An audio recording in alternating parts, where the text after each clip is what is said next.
Castor are next in line to be West Ham's new kit manufacturer, and here is why.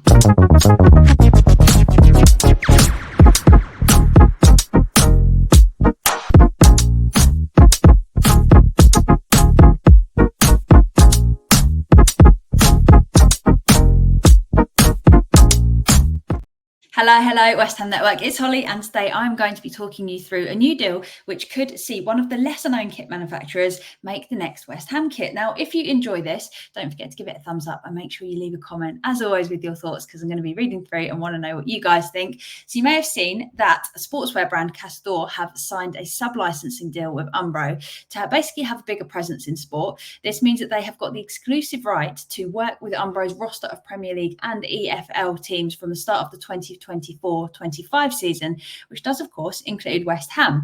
So essentially, Castor would have first dibs on being our new kit manufacturer. But before we take a look at who Castor are and what their kits are like, how on earth would that work? So it's being reported that Castor are essentially taking over all existing Umbro kit contracts in the league. And although West Ham will keep wearing the Umbro kit until the end of the contract runs out, Castor have an exclusive window to then become our kit supplier after that contract expires. A little bit confusing, but this would be where they would basically step in and they would replace what we currently know as the kits that we wear. So who are Castor? Let's have a little look. So they are a British manufacturer of sportswear and athletic clothing. They have headquarters in Manchester, and they're working their way into more and more sports. They secured a £145 million investment round in November before recently going on to enter the snooker and Formula One space, as well as working with England rugby on their kits. So they've been putting a lot of money into making sure that they're front and centre when it comes to being seen by sports fans. And now they're looking to really infiltrate the football market. And this is going to be how they do it. So for many of you, this won't be the first time that you've heard of Castor. And this is because they are already kit suppliers of Wolves, Villa and Newcastle. But the most likely reason that you've heard of them was that they actually hit the headlines towards the end of 2023. And it's for all of the wrong reasons. In fact, Newcastle have ended their contract with Castor. They're switching to Adidas from next season after experiencing delays in order when people had actually ordered products. They weren't arriving, and then there were a lot of quality complaints as well. We're going to look a little bit more at that in a second, but they initially had a contract set to run until 2027, but they used an exit clause to cut this short because they wanted out. But this wasn't the only issue with Castor kits. Aston Villa, pictured here, also had a problem when their shirts looked absolutely soaked as soon as they started running around. And this wet look problem basically meant that they dropped Castor after just 2 years into their multi-year deal, and they will also be going to Adidas from next season. So as you can see, we've got a little bit of a theme arising here. Wolves remain with Castor, but as you can see from these pictures, the quality issues, they've been quite widespread when they've supplied a whole range of sports teams with kits, with them ripping surprisingly easily. So despite bad quality, bad stock and delivery issues, Umbro's deal with Castor suggests that they might have solved some of these problems. Otherwise, Umbro are going to be taking a massive risk of their brand being damaged as they basically combine.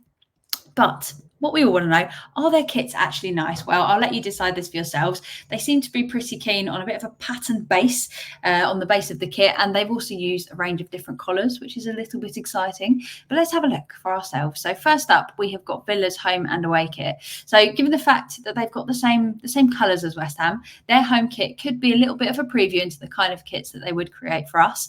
Personally, I'm not a big fan of those big blue shoulder patches, but it's also not terrible. And then you can see on their away kit, which for me, I'm not sure if it looks a little bit boring and unimaginative, but they do have a patterned background in the back of that, which I don't think makes it look quite as clean. Then here we have got Wolves' home and away kits. I actually quite like the home one, but I'm not sure about the spotty pattern in the back of the away kit, going for a little bit of a leopard print look. And then finally, we have got the Newcastle kit. So their home kit always looks basically the same. So I feel like you can't really judge much off that. They didn't have to be too creative with that one, but it definitely does look smart. I like it. It's very nice. And then we've got the patterned away kit. Like I said, a lot of patterns going on, keeping the black and white in the collar there, which is kind of nice, and the sleeve design. But I don't know what I think about that funky pattern, or the fact that you can barely see the badge as well amongst the funky pattern. So yeah, there you have it. Those are Castor's current Premier League kit designs. Would you like to see what they could do with West Ham, or would you prefer that we stick with Umbro? That's the question. But actually, the big question that I have for you guys is, if you could choose from any any in the world, which kit supplier would you want to see replace Umbro? Or would you just stick with Umbro? Are you happy? I actually don't particularly mind Umbro. I know that all kit manufacturers get a lot of criticism because everyone's got very different opinions of what makes a kit nice or not. But I don't think Umbro go too wrong. I don't think they try too many like mad, out there, exciting things. But I think that's probably safer because it's very hit and miss when people do try the crazy designs. But yeah, Nike have quite flappy sleeves. Like there's good and bad sides of all different ones. And also Nike tend to copy the same design and just change the colors up for a lot of clubs, which I don't feel makes a kit as special. So there's a lot of things to consider, but which kit supplier would you like to see? So there we go. There you have it. Could Castor be our next? They got the exclusive rights to have that conversation with us. But that's all from me for now. So make sure you've given this video a thumbs up. If you're new around here, please do subscribe to the channel. Have an amazing day, whatever you're up to. And until next time, come on, you irons.